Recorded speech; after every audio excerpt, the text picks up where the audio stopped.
Bismillahirrohmanirrohim. Insonga gohida hasad nasihat ko'rinishida keladi. Asli hasad bo'ladi-yu, lekin ko'rinish nasihat.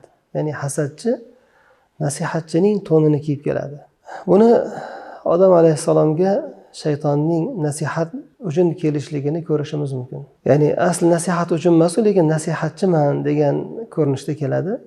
Alloh taolo Qur'oni Karimda marhamat qilib aytadiki: وَقَالَ مَا نَهَاكُمَا رَبُّكُمَا عَنْ هَذِهِ الشَّجَرَةِ إِلَّا أَن تَكُونَا مَلَكَيْنِ أَوْ تَكُونَا مِنَ الْخَالِدِينَ وَقَاسَمَهُمَا إِنِّي لَكُمَا لَمِنَ النَّاصِحِينَ. Shayton aytayapti: Robbingiz sizlarni farishtaga aylanib qolmasin va jannatda yoki jannatda abadiy qoluvchilardan bo'lmasin debgina shu daraxtni yeyishdan qaytardi deydi. Va yana davomida vaqasamahuma, qasam ichyapti shayton. Inni lakuma laminan nasihin. Men sizlarga nasihat qiluvchiman deydi. Ya'ni yuqoridagi gaplarni nasihat qiluvchiman. Bu gaplarim nasihat sizlarga deyapti.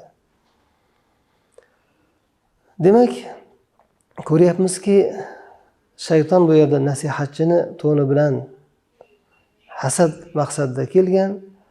Shunday ekan inson kim unga nasihat qiluvchi, kim hasad qiluvchi hushyor bo'lishi va zarur bo'lmasa ishlarda amalga oshirishga kirishilgan bo'lsa, maxfiylikka rioya qilishlik ham shariat targ'ib qiladi.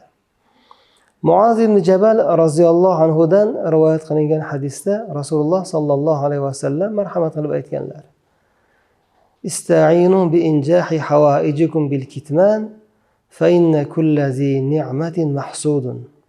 Ya'ni hojatlaringizni amalga oshirishda maxfiylikka amal qiling, chunki har bir ne'mat egasiga hasad qilinadi dedilar. Ya'ni hojatingizni amalga oshirishda maxfiylikka rioya qiling deyaptilar payg'ambar alayhissalom.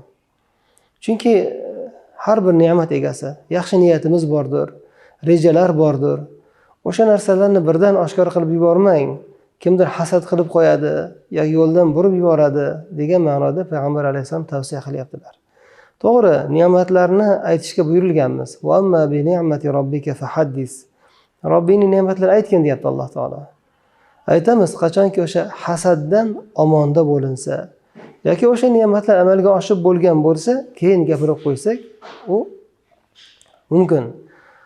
Ammo hali amalga oshirilmagan, kimdir hasad qilib qolish xavfi bo'lib turgan holat bo'lsa, aytilmaydi. Sir saqlangan ma'qul.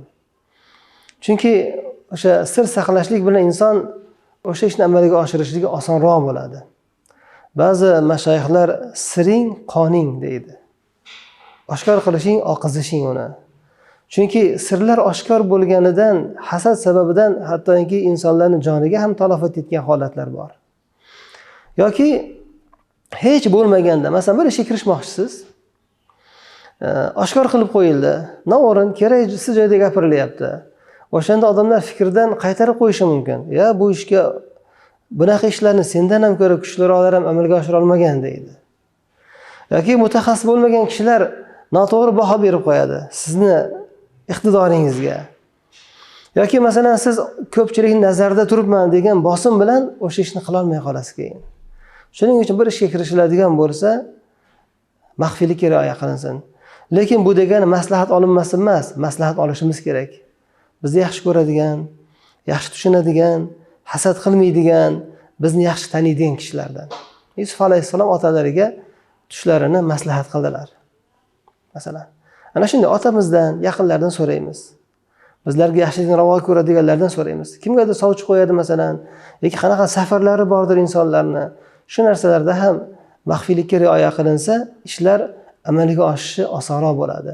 Ko'pchilik nazarda turibman degan bosim bo'lmaydi. Yoki odamlar masalan uni shashtidan tushirib tashlaydigan gaplarni gapirib qo'ymaydi.